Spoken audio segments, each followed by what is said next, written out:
I found that over the last 18 months when ran very few face-to-face clinics when we weren't able to. And when I could finally get back in person to the half-day clinics that we do here, it's like, oh my God, I feel like I can come up with new ideas. I feel like I know how to coach again, because doing that for 18 months, I've really found it hard to, I could still coach, and I think I was still able to help people with it. But yeah, it's just, there's something about doing it at a pool with other people that makes a big difference. And like Mm, some of the best relationships or best friendships that I've developed have been through swimming, because you go mm, through some tough sessions together, especially as like an age group squad where you might be swimming 8, 9, 10 times a week. You develop some really strong friendships and bonds that way.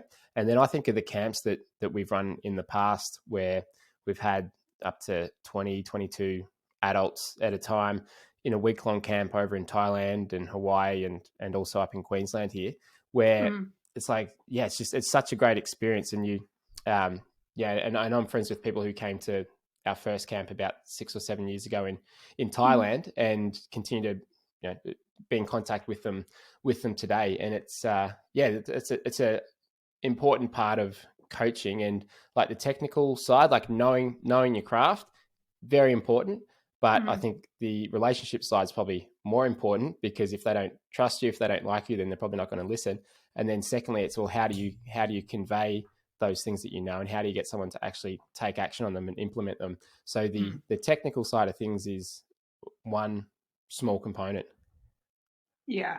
No, totally. I agree. And I think like we even kind of touched on this before too. Like I used to think that I had to like kind of prove myself on deck, being a young coach. I think there's a lot of like, well, I want to stand up and be able to be respected around all these other coaches. You add a female dynamic into that too.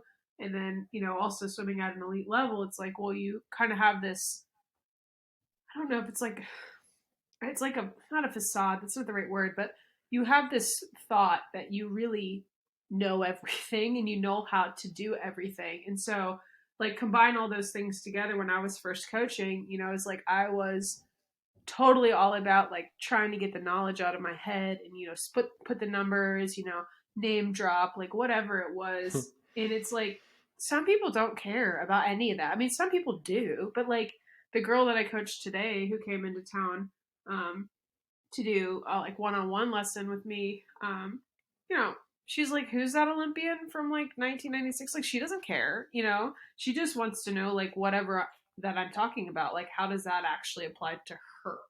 um, so yeah, I definitely slowed down. I spend more time listening. I genuinely have always cared about all my clients and swimmers that I work with, but it's changed the dynamic. It's not so much of me feeling like I need to deserve the space in the room, but like, no, I can take space, but it doesn't necessarily mean I always need to be like talking for that space.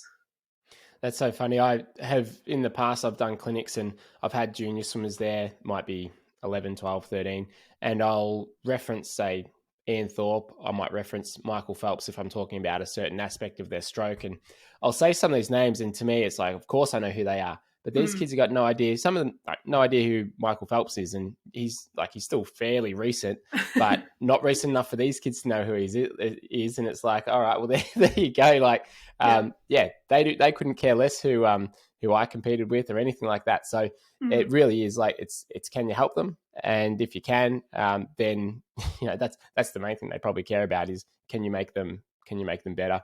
Not how fast you can swim, not who you know. But that's right. As a coach starting out, I think because you perhaps lack the runs on the board as a coach, and you're still figuring out, you try and sometimes you mm, rely on that stuff to try and give you the credibility that only comes with time spent as a coach.